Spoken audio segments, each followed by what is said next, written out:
Hello everyone. आज हम वसंत भाग 3 के लेसन नंबर 12 सुदामा चरित के बारे में पढ़ेंगे। यह एक कविता है और इस कविता के लेखक हैं नरोत्तम दास जी। नरोत्तम दास जी हिंदी साहित्य के जाने माने कवि हैं। पिछले वीडियो में हमने 3 काव्यांशों का अध्ययन किया था। अब हम उसके आगे का अंश पढ़ेंगे। शुरू करते हैं आज का पाठ। वह पुलकनी वह उठी मिलनी, वह आदर की बात, वह पठवनी गोपाल की कछु न जानी जात।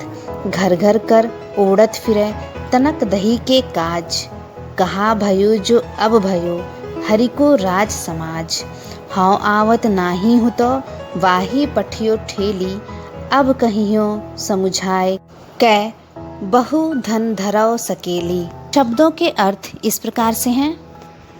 पुलकनी यानी खुश होकर, पठवनी यानी भेजना, हरि माने कृष्ण, ओढ़त फिरे माने इधर उधर फिरना, वाही पठियो माने खाली हाथ, ठेली माने भेजना, धराव माने रखना, उठी मिलनी माने गले मिलना, जात माने जाति, राज समाज राज्य में, तनक माने थोड़ा और धन माने दौलत। इन पंक्तियों का प्रसंग इस प्रकार से है।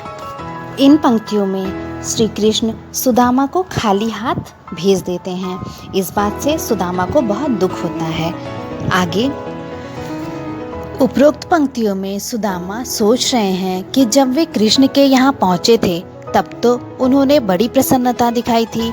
वे उठकर गले मिले थे और सुदामा को बहुत आदर भी दिया था, पर विदाई के अवसर पर इस तरह खाली हाथ भिजवाने की बात सुदामा को कुछ समझ नहीं आ रही थी। वास्तव में श्री कृष्ण ने सुदामा को उनके 2 मुट्ठी चावल खाते ही 2 लोगों की धन दौलत दे डाली थी, जिससे सुदामा बिल्कुल अनजान थे। सुदामा कृष्ण के बचपन को याद करके सोचते हैं कि यह वही कृष्ण है जो थोड़ी सी मक्खन मांगने के लिए घर घर हाथ फैलाया करता था। भला वह उन्हें क्या देंगे। सुदामा तो पहले से ही माखन चोर कृष्ण को जानते थे, पर उनकी पत्नी ने ही जिद करके यहाँ भेजा था। सुदामा बहुत नाराज थे और सोच रहे थे कि अब वह घर वापस जाकर अपनी पत्नी से कहेंगे कि बहुत धन मिल गया है, अब इसे संभाल कर रखो। वे यहाँ आना नहीं चाहते थे। अब हालत यह थी कि जो चावल वे मांगकर लाए थे वह भी कृष्ण ने ले लिए थे। बदले में खाली हाथ वापसी हुई। अगला काव्यांश है। वह सोई राज समाज बने, गजबाज घने मन संभ्रम छायो। कैंधो परियो कहु मार्ग भूली, कि फेरी कै मैं अब द्वारका आयो। भौन बिलो की बे को मन लोचत, सोचत ही सब गांव मझायो। पूछत पांडे फिरे सब सो, पर झोपड़ी को कहूँ खोज न पायो। शब्द अर्थ इस प्रकार से हैं। वैसोई माने वैसे, संभ्रम छायो माने भ्रम हो गया, मार्ग माने रास्ता, भवन माने भवन, लोचत माने लालच, झोपड़ी माने झोपड़ी, गजबाजी यानी हाथी घोड़ा, परियो माने अनजान, फेरिके यानी दोबारा, बिलोकीबे माने देखना, मंझायो बीच में और खोज न पायो न ढूंढ पाना। प्रसंग इस प्रकार से है। प्रस्तुत पंक्तियों में श्री कृष्ण द्वारा सुदामा को धन धान्य से परिपूर्ण कर देने का वर्णन किया गया है, यानी उन्हें बहुत सारी धन दौलत दी गई है कृष्ण जी के द्वारा, लेकिन उन्हें इसके बारे में कोई भी जानकारी नहीं है। प्रस्तुत पंक्तियों में सुदामा सोचते हैं और सोचते सोचते अपने गांव की ओर जाते हैं। प्रस्तुत पंक्तियों में सुदामा ने अपने गांव में जाकर देखा कि वहां द्वारका जैसा ही ठाट बाट है, वैसा ही राज समाज है। वहां उसी प्रकार के हाथी घोड़े थे जैसे द्वारका में थे। वैसे उनके मन में भ्रम छा गया। सुदामा को लग रहा था कि वे भूल कर फिर से द्वारका में आ गए हैं, वे रास्ता भूल गए हैं। वहाँ भी द्वारका जैसे भव्य महल बने हुए हैं। सुदामा के मन में उन महलों को देखने का लालच आ रहा था। यही सोचकर वह गांव के बीच में चले गए।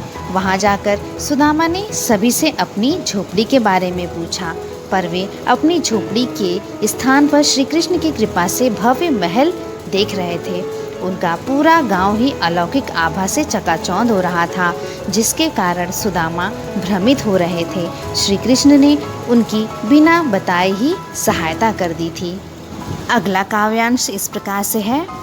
कह वह टूटी सी छानी हती, कह कंचन के अब धाम सुहावत, कै पग में पनही न हती, कह लय गजराजहूँ ठाड़े महावत, भूमि कठोर पै रात कटै, कह कोमल सेज पै नींद न आवत, कै जुरतो नहीं कोंदो सवा, प्रभु के परताप ते दाख न भावत। शब्दार्थ इस प्रकार से हैं।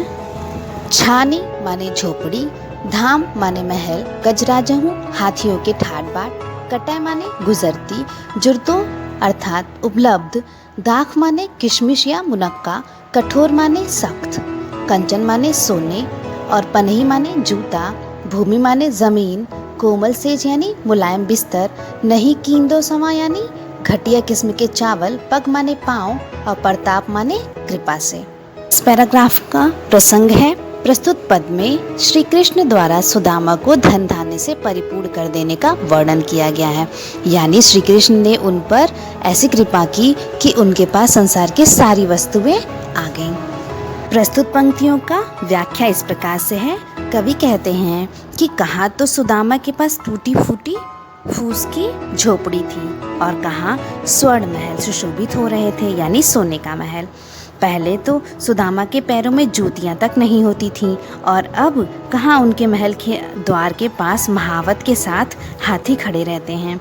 सवारी के साधन उपलब्ध हैं। पहले कठोर धरती पर रात काटनी पड़ती थी, अब सुकोमल सेज पर नींद नहीं आती, अर्थात कि मुलायम बिस्तर पर भी अब उन्हें नींद नहीं आती। कहाँ पहले यह हालत थी कि उन्हें खाने के लिए घटिया किस्म के चावल उपलब्ध भी नहीं हो पा रहे थे और अब प्रभु की कृपा से उन्हें किशमिश और मुनक्का जैसी चीज़ें उपलब्ध हैं, फिर भी उन्हें ये सब अच्छे नहीं लगते हैं। इस पाठ में जहाँ सुदामा और कृष्ण बचपन के मित्र थे, लेकिन बड़े होने के बाद कृष्ण द्वारिका के राजा बन गए और सुदामा एक गरीब ब्राह्मण, अपनी गरीबी से दुखी होकर के वह जो है कृष्ण से मदद लेने जाते हैं और वह सोचते हैं कि पता नहीं कृष्ण राजा हो गए हैं तो क्या मेरी मदद करेंगे। लेकिन कृष्ण के पास जब वो जाते हैं तब वह उनकी सहायता करते हैं और इस तरह से सहायता करते हैं कि उन्हें किसी भी चीज़ की कोई कमी नहीं रहती है। अर्थात हमें सभी मित्रों की सहायता अवश्य करनी चाहिए, चाहे वह दुखी हो या सुखी हो। पाठ के प्रश्न उत्तर इस प्रकार से हैं। पहला प्रश्न है, सुदामा की दीन दशा देखकर श्री कृष्ण की क्या मनोदशा हुई, अपने शब्दों में लिखिए। उत्तर है, सुदामा की हालत देखकर श्री कृष्ण को बहुत दुख हुआ। दुख के कारण ही श्री कृष्ण की आंखों से आंसू बहने लगे। उन्होंने सुदामा के पैरों को धोने के लिए पानी मंगवाया, परंतु उनकी आंखों से इतने आंसू निकले कि उन्हीं आंसुओं से सुदामा के पैर धुल गए। क्वेश्चन नंबर 2, पानी पर रात को हाथ छुयो नहीं, नैनन के जल सो पग धोए। पंक्ति में वर्णित भाव का वर्णन अपने शब्दों में कीजिए। उत्तर होगा, प्रस्तुत दोहे में यह कहा गया है कि श्री कृष्ण ने अपने बाल सखा सुदामा के आगमन पर उनके पैरों को धोने के लिए परात में पानी मंगवाया, परंतु सुदामा की दुर्दशा देखकर उनको इतना कष्ट हुआ कि आंसुओं से ही सुदामा के पैर धुल गए, अर्थात परात में लाया गया जल व्यर्थ हो गया। आज का हमारा होमवर्क है क्वेश्चन नंबर 1, पाठ में आए कठिन शब्दों को लिखिए तथा याद करिए। क्वेश्चन नंबर 2, कविता का संदर्भ सहित व्याख्या लिखिए। और क्वेश्चन नंबर 3, कविता के उचित सहस्वर वाचन का अभ्यास करिए। और चौथा क्वेश्चन है, यदि आपका कोई मित्र आपसे बहुत वर्षों बाद मिलने आए तो आपको कैसा अनुभव होगा, लिखिए। आपका मित्र कोई है, वह बहुत दिनों के बाद आपसे मिलने आता है, तो जो भी आपके मन में विचार आएंगे उसे आप अपने शब्दों में अपनी फेयर कॉपी पे लिखेंगे और ये सारा क्वेश्चन आंसर आप अपनी कॉपी में लिखेंगे। यह लेसन हमारा समाप्त हो गया। Thank you. Have a nice day.